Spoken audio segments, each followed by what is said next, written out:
Easy guys, my name's Ben, this is Duz Denim. I'm sat here right now with my friend Nick Eden and we're going to have a little chinwag about football, clobber and beer. First podcast, thank you very much for taking the time to come on, Nick. No problem, appreciate that, yeah. Thank you. Very spare at the moment, weren't it, buddy? Yeah, Bumped into you yesterday and you were like, I've got to, will you come and do a podcast? And that's it, we're here now. Right. Nicky is Barnsley lad, born and bred, aren't you? Yeah. I'm just going to state the obvious. He was a professional footballer. Played for Mighty Tykes when we were in the Premiership. Long time ago. Long time ago. It was funny because I was thinking about this podcast and I was thinking, you know, like when I was a kid, so when I was 13, 14, going down to Yorkshire, I was watching you play football against Man United, Liverpool, and you were like a man, a grown man on the football pitch. But then I thought to myself, why do I look older than him now, though? You look younger than me. Thinking, how's that flipped? I don't know, but a long time ago that. And at the time, I still felt, I think I was in mid-20s. Yeah. But I still felt like a kid. Yeah. I still don't, never grown up. It's strange that, isn't it? And you weird how that works. Because you were full-on footballer. Over 500 appearances in total, over 350 for Barnsley or something, isn't it? You know what I mean? Yeah. You know, at start when, I got rejected twice by Barnsley at 16 and then at 20, but found a way back. And it just went on from this one. I never thought at 18 that I'd done anything like that. Yeah. You know, I'd been lucky to play one professional game. Yeah. And then you ended up with a stellar career. Barnsley, Birmingham, Wigan and Notts Forest. And have you done a bit of coaching as well? I know you're a coach for Barnsley now, but have you done a bit of actual coaching? Yeah, I went straight into coaching. I've managed in non-league. I've been assistant manager in like Championship League One. Done quite a bit of what we call development coaching, so under 21s, under 18s. I've worked at Leicester, Coventry, Peterborough, Rotherham.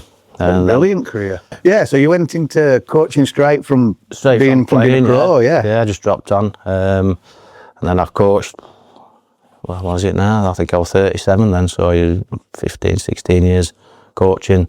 Done all sorts of roles, been assistant manager, been a manager in non-league, and then I've done quite a bit of what you call development coaching, so under 21s, 18s, worked at clubs like Leicester, Coventry, Peterborough, Rotherham. Big old clubs. Had a couple of years in Jamaica, and then now I'm back in Barnsley. Back in Barnsley, full circle. It's got a way of doing that, hasn't it? Barnsley brings you back. Yeah. And that was because, I know you work at Barnsley now, don't you, coach there? And obviously you've got your bars. Yeah. I think I saw a podcast that you did with your, is it Mia? Yeah, daughter, yeah. And it was sort of like you were living in Birmingham and you were like, well, if we move up there and take up in a pub, like how did that bit, come about? I've been trying to get back to Barnsley for years. I lived in Birmingham for over 20 years, and I enjoyed it down there, but you're always trying to get back, but basically there's no job to come back to. Yeah. And football's so like, you can be in and out of work, especially for at first team level, so you don't want to commit to somewhere. Yeah. And my daughter, Mia, a mate of mine had got like a craft bar down there. Got her a job as a barmaid. In about 6 weeks, she was running the place, just took to it like a duck to water. She started, takings were going up and she just grasped it and ran with it. And then we started just talking about it, and I've always kind of fancied, I had a bit of a cliche, ex-footballer retires to a pub. Yeah. And we started looking. She's so proactive before you've even finished your sentence. She's on with something. She's on it, yeah. So we started looking, looked at a few places, obviously in town centre. And then Old Browns were up. I was still in Jamaica at the time, but it sort of piqued my interest. It's always been a classic, hasn't it? For anybody that's not from Barnsley that's listening, Browns has been there for how long? You can't remember a time when it weren't. I used to have last orders in there. Yeah. And it kind of ticked a lot of boxes. You know, the ones we looked at that I just thought they weren't quite big enough, so you couldn't get enough people in. The other places that were you're just too big, and you thought if you don't fill it, it'll not look right good. And that seemed perfect sort of size for your thinnest one. So you weren't like stretching yourself too much, but you weren't playing safe either. Yeah, it was just enough to challenge you. Yeah, got that started up. Obviously, you get advantage. You get the football lads in. Yeah. So you got some supporters coming in. We started doing, discount on match days and stuff like that. Yeah. And we just ran from there. We've built it up over the last 3 years. You've done some really good stuff for charity from there as well, didn't you? On your like your Sunday afternoons. Sunday sesh we do. Yeah. Just an idea. We're in on a Sunday and it was quiet, and we said, it started off, how can we get more people in? Yeah. And which you don't want to sound like greedy, but you no, it's what it is. You're in a business. There, you want to get people in. Yeah. So we started with the idea of using my sort of football connections. Yeah. To do like a Q&A. You could not an after dinner sort of thing. But an informal chat where it's nice, and we just sort of said, we didn't really want to obviously do it for free because like people are getting the time up, so we just said, well, how can we make money out of it and do something? So we said, right, we'll do a charity one. Played around with how much we were going to charge for a ticket. We started off doing, I think it was 20 quid a ticket, and you got a free pint and a pork pie. Wow. So we started that up. First one quite quiet, probably 30 odd there, but it went down well with all them that came, and we've just built it up from there. I think we're on about 17th one now. Have you? And you told me last night how much you'd raised, didn't you? I think we did a skydive as well. I saw that on social Facebook. Yeah. So I think we've just gone. I think it's about 35 grand. But it's all for local charities. Yeah. They're all Barnsley charities. I think the only one that wasn't was Western Park, but obviously a lot of people from Barnsley benefit from that. Yeah, of course. So we're always doing it. We want to keep it in Barnsley. I think that's absolutely brilliant. I think it's a great achievement. I've done a couple of events charity-wise, and just to earn a couple of grand from one to give away is hard. Yeah. So to do 35, we tend to do probably between 1 and 2 grand on each one. Yeah, which is brilliant. You don't want to do them too often because you don't like asking people for money all the time. And get the novelty wears off, I suppose, a little bit. You could sort of call favours in off mates and people, for auction items and stuff like that. But everybody's been brilliant, there's not one of the guests charged a penny. They've all done it for free. So obviously more goes to charity. Yeah, that's absolutely brilliant, isn't it? Really good. Because people, I'm guessing they don't, your guests don't live in Barnsley, do they? No. So they're coming up and getting up the time, and that's... Yeah, I mean, I had Jan Mulby travel from Liverpool the other week. Yeah. It sounds a bit corny, but you're thinking, well, we want to raise someone in. It sounds a bit corny, but you want to give something back. Yeah.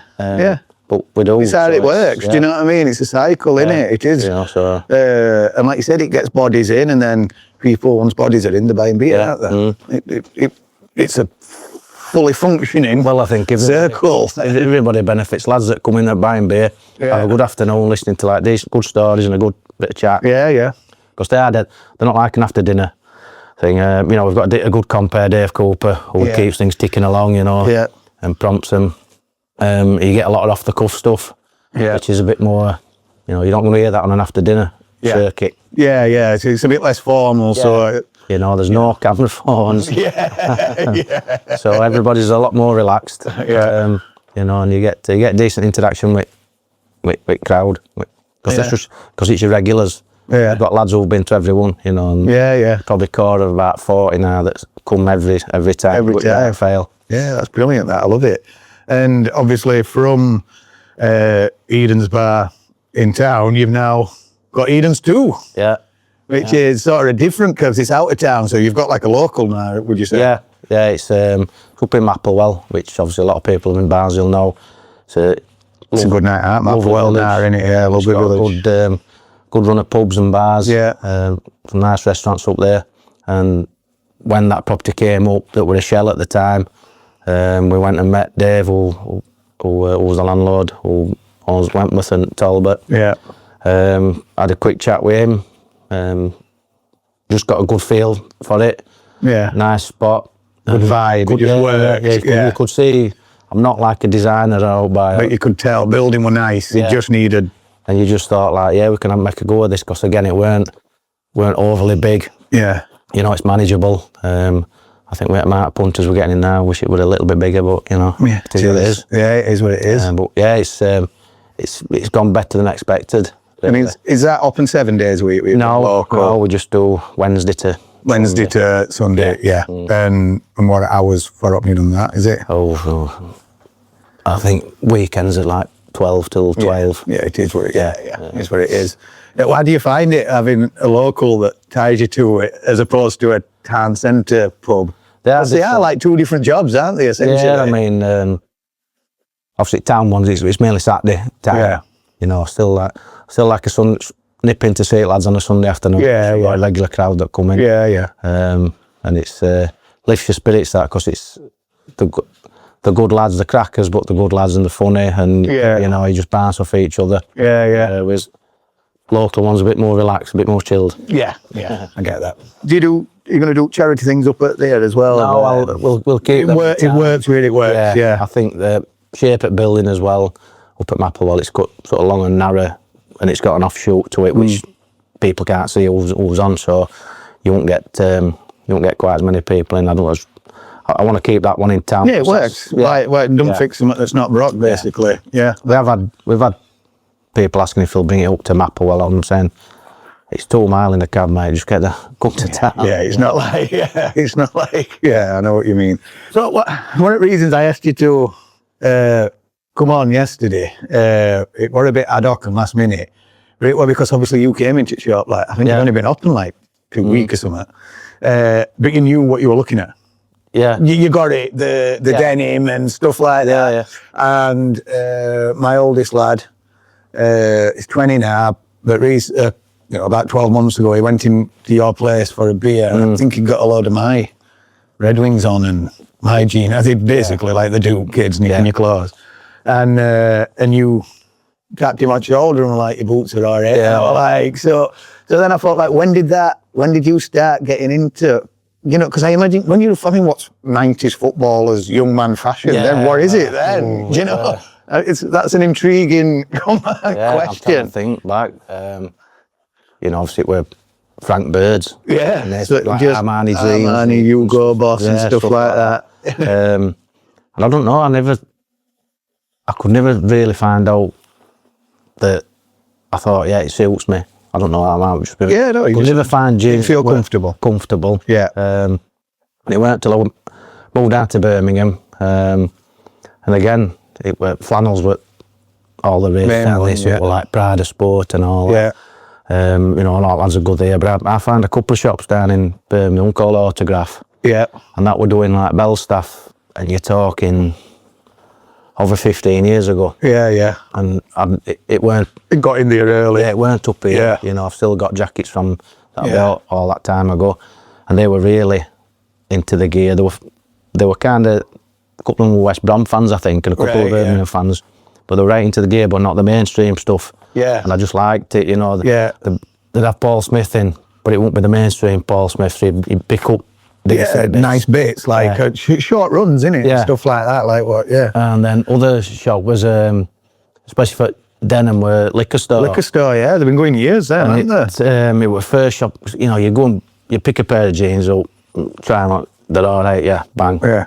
And you'd end up, go and buy another pair. Yeah. Whereas since I started going there, I think, you know, I'm a funny shape, I'm short legs, I've got like...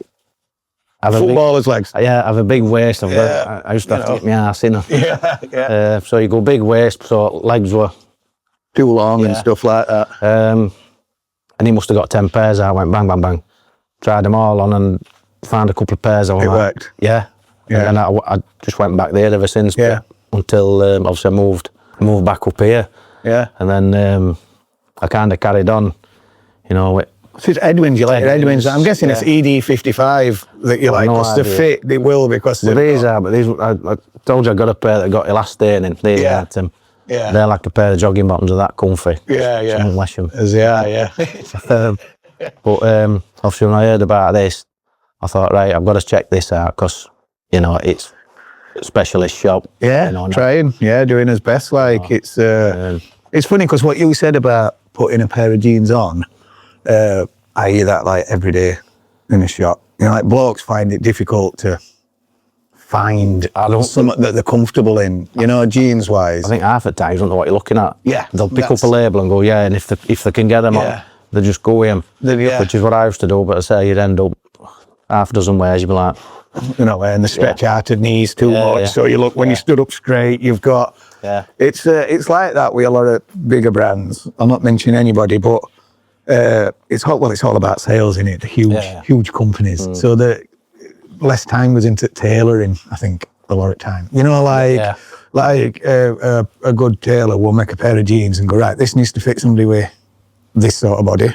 And can we make it fit somebody with that sort of body? And so it's sort of a bit more time goes into others that. will be, like, I presume they'll be mass produced. I would imagine so, mate. Yeah. It definitely will be like, it is what it is. But yeah, each to their own. So, you know what I mean? But that liquor store is, I think I've met him once. But I know he's been going for a long time. Like he was in there early doers with this sort of stuff. Yeah, and he'd get different brands in that I'd never heard of. Yeah. But you looked at them and I thought, you like, you know, you just feel material and you can tell, can't you? It's a different cut that. Than you can tell when you touch it and stuff like that. And when you get it on, you're like, it's not like a mainstream sort of thing. Yeah. I do like some that, you know, I don't particularly want to go out and see somebody with same top on. A lot of people say that, because we've never got loads in stock, and obviously the shipping all over. Yeah. So I mean, I watch his like Let's Get Clobbered things, and I watch them and I think that looks class but there's no way I could carry it off. There's loads of people says that as well. It's like it's a bit too. I could never wear the neck scarf and chain on my pocket. I'm like, no, that's not me. But I'll be going along that way, but it's not quite go as far. You know, it's funny because like I'll get a lot of lads in here now with you know, pretty green. Yeah.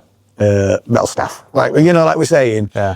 But word's getting out there now that that kid sells a nice cut of jeans though. So they come in, they say, I couldn't pull off one of your jackets, but I rate like cut on them jeans that you've got. Do you know what I mean? And I found that like that's a whole other customer that's coming into the shop because they like exactly what you said.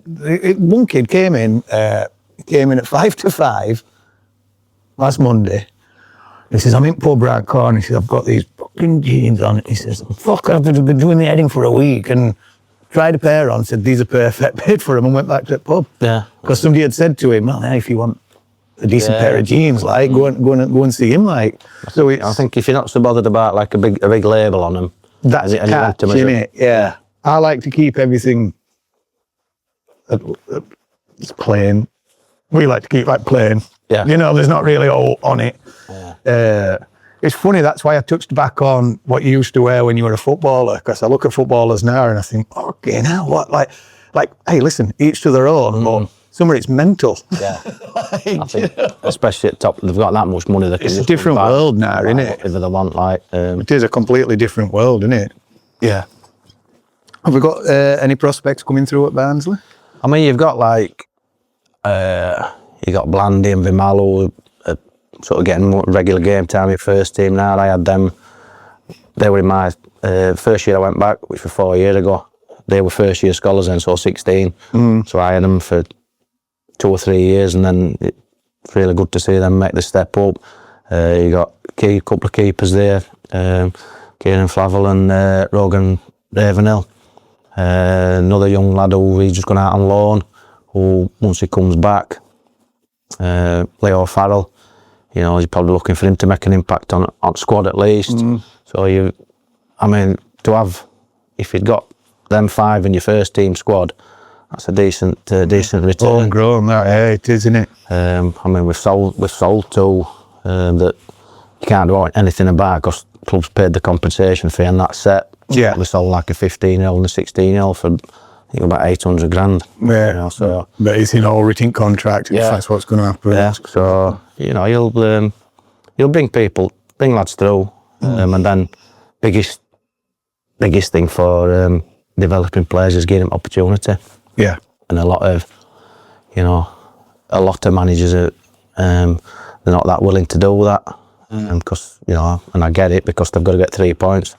And if they don't trust the kid could be like up there or down there, but they can't afford for him to be down there. Yeah. So a lot of time they don't get the opportunity, and sometimes even going back, that's been for years. For years and years. You know, like I say, I weren't particularly outstanding. You know, there were nobody saying he's got to be at first team. He's like some sort of young superstar. I was like one of the young kids, and I got my chance and I took it, and I just kind of went like that. And that's what happens to some. You know, but you have to, at times you have to chuck them in. Some will bomb, but the one or two that you get adapting to it and improving and really quickly. Go up. Well, that must have been what you did, because was it hard leaving Barnsley? No, it been your homegrown team. Yeah. Or was it like, no, it's time for me to move on? I think I could see where club were going, because once we got relegated from Prem, obviously parachute payments, and obviously we had sort of an average season when we came down. That season after, we got to the playoff final, and yeah, I remember. I'd agreed with club. Yeah. I'd agreed a contract with club, and I just kind of said, if we go up, I'm staying, I'll sign. But if we stayed down, obviously the parachute payments had stopped. They were cutting back on wages, and you kind of had, being one of the homegrown lads. I'm not saying you're one of the lowest paid, but you're always playing catch up to the lads. So we had a lot of foreign lads that came in. Didn't contribute anything like the local lads did, and the lads that had been there for a long time, and then did one as soon as the contract had finished. Yeah. You kind of I just felt I'd become part of the furniture, and as hard as it was to leave, I'm not saying I'm glad I left, but the timing were good, just because of what happened to the club after. They struggled the season after. They they ended up, I think, in admin.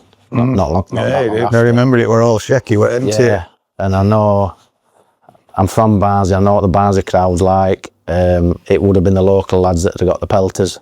And I kind of thought I needed a bit of a fresh challenge. I kind of felt myself going stale a little bit. Yeah. And it were weren't hard to raise yourself for games, but it were getting more and more difficult. And I needed something fresh. And that's why, I could have signed for Chef Wednesday, Huddersfield, and I thought I can't play for either of them two. Yeah. And I wanted to sort of move away. Get totally away. New, and just experience something different. Lasted a lot longer than I thought. I said we're down there for 20 odd years. That's what I mean. You did you're in over 500 career games. It's a proper career. Considering at 18 you didn't even know you were going to like. That was just league games. I think ended up in over 700 games. Retired at 37. I've gone into non-league, still playing at 37.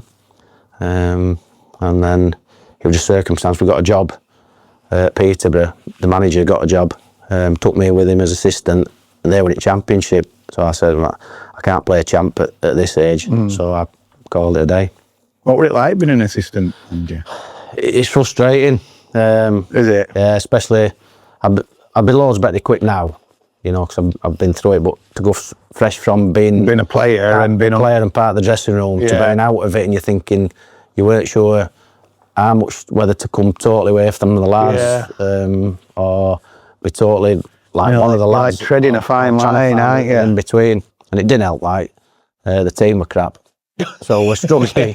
so you're getting pelters straight as soon as you went in, because they were down the bottom of the champ and they weren't good enough.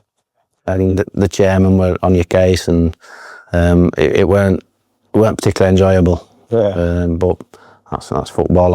On the other side, it's a great game to be involved in, but it's a horrible industry. Especially on the coaching side. But it's sort of like that. I know you said it were a cliche, a professional footballer going into owning a couple of bars.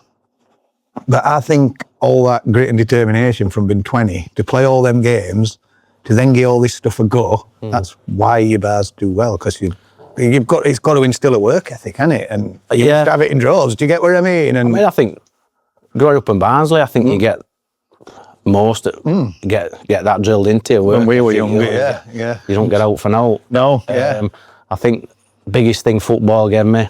I think once you'd made that breakthrough and you were established, I mean, you know, you get stick off crowds away. And then there's like, you've sort of got, I won't call it pressure, but you have to perform every week, you have to perform every day in training. Yeah. So it's like, you've got to have that inner drive. Got to be at top of your game all the time. And then I think you've got to have, there's a big thing in football, especially with young ones, about resilience. And a lot of them haven't got it, and you can see it, and you think you've got no chance because you can't bounce back. So I think if it's all plain sailing for you, as soon as you get your first big setback, you're like, let's see, whereas I was getting like, probably since started at 14, you know, involved with a club. Yeah. And I say you were getting knockbacks all the time. Yeah. Big knockback at 16, didn't get offered YTS back then. Yeah. You know, big knockback at 20, getting released, and then luckily got another contract. Yeah. You got to keep going, haven't you? And then, you know, you're getting beat. Yeah. Every couple of weeks or every other week, and if you're struggling, you get beat every week. Yeah. And it's hard, you bounce back from that. So I think going back to bars, I think, you know, again, I think you just pick stuff up. I think it's called experience, which a lot of young ones don't like. You know, I think they're a bit scared of it, or a bit wary of it. But, you know, like I said, when I moved to Birmingham, I wanted a fresh start, I wanted to experience something different, and it was one of them. I was totally unsure. I wasn't sure if family had settled down there, and it was just one of them. I'm doing it, you know. You ended up here 20 years. Yeah, you did it, and ups and downs with that as well. Big club, Birmingham, isn't it? Oh, yeah. It's a big step. It's like a step up from, almost. In terms of like the fan base, it's you know, it's second city. Yeah, it's massive, isn't it? Again, you get a bit more pressure with that, but I found the Birmingham fans were very similar to the Barnsley fans, working class. If you worked hard and ran about and charged about and tackled, and you know, they loved you. Yeah. But again, I think going back to bars, it was one of them, so we're doing it, you know. I spoke to, you know, a mate of mine who I've known since I was like 16. He was an accountant, so very steady away. Right, yeah. And he always used to give me the advice, because I'd be like daft with stuff, you know. And he said, no, don't do that, don't do that. As soon as it came to the bar, he went, knowing you, he says, I think you'll regret not doing it. In 2 or 3 years' time, you'll get not doing it, you think, I should have done it. He says, so you might as well go for it. Yeah. And as soon as he said that, I'm like, yep, doing it. Yeah. Knew it wouldn't be easy, you know. Like you said, you've got good support with kids, haven't you? Like you said, your kids are great. And you said, my lad Jay, he's come on board, you know, he's... that does help a lot, 'cause you can trust as well. That was one of the things I know. One of the landlords in town, Dan, he used to have Red Lion, he's had all sorts of pubs, he's just got rid of tin oil. Took a lot of advice off him, and he said one of the biggest one is your staff, because if you can trust your staff, and I said, well, it's my kids, so... Yeah, exactly, it's fine, isn't it? Yeah, really good start. I'm sorry, I didn't mention this earlier, but you do show sport up at Mapperwell and all, don't you? Yeah. TVs are on, Note Games are on, Sky, and you show sport in town as well, so that was just something to put in there so everybody knows. Yeah. Right, bit of fun now, because I just like to break it up a little bit as we're moving towards and something a bit less serious, if that's all right. You're on death row, Nick. One meal. One meal. That's a good question. One meal, what's it going to be? For me, man, I'd have to go steak. Yeah, that's exactly what I'd do. It's just so easy, isn't it? It's just obvious one, isn't it? But what else would you go for? You go for a steak? I don't know. Just dead plain, like good ribeye. Good ribeye. Yeah, some chips, mustard, chips. Bit of mayo, mustard, I know what you mean. Fried onions. Yeah. I like mushrooms and all in mine. I love a mushroom, like. Yeah. Absolutely brilliant. A nice bottle of red wine. Yeah. Gonna sit down. Red. When is your next event, mate? What's going on this time for anybody that might want to show up? end of April, I think 26th. 26. Got Alan Clark on, who he was a manager when I was about 14 or 15. Right, he'll have some stories then. Yeah, you know, I mean, you think back, I mean, some of the young ones will say, who's Alan Clark? But, you know, play for the Leeds team that were winning titles, play for England, and then came to manage Barnsley. So, you know, I'm sure I have seen him do his after dinner thing. Some real good stories there. There'll be a few stories, yeah, there will be. Especially from back then. And if somebody wants to come to the side of the buy a ticket, do they have to come in pub or do they get in touch with you on Facebook? They can get on Facebook, on Eden's Bar website. Eden's Bar website or Facebook page. Message that by me that I'll deal with that. Right, sounds good. Just come to you when you'll reserve tickets. It's a £10 ticket that just goes straight to charity. See, absolutely brilliant. So we've knocked the old free pint and the pork pie on the head. Hey, well, it's great though, isn't it? No, it didn't make sense if it's 20 quid a ticket, but if it's a £10 a ticket, it makes perfect sense, mate, Yeah, so they have been the latest ones, you know, because we've built it up, you know, we have got quite a big core of regulars. So if anybody, you know, I won't hang about and... Yeah, the tickets go basically, is what you're saying. Don't message on 25th of April, put it that way. Yeah, so... and on Facebook, is it just Eden's Bar? Eden's Bar. Yeah, that's it. Tickets, yeah. And is that, just so in case anybody wants to check out Eden's 2, is that a separate Facebook? So there's two. There's Eden's Bar and Eden's 2. Yeah, sound. Everybody's got that then. So, well, I've enjoyed that. Have you? Been all right in my first one, like, I'm a bit nervous, if I'm honest with you. And then crack and have a chat. Yeah? Oh, that's brilliant then. Well, again, thank you very much for coming in. Thanks for having me. Appreciated. My name's Ben. This is Duz Denim. This is Clobbercast with Nick Eden, and... That's your camera.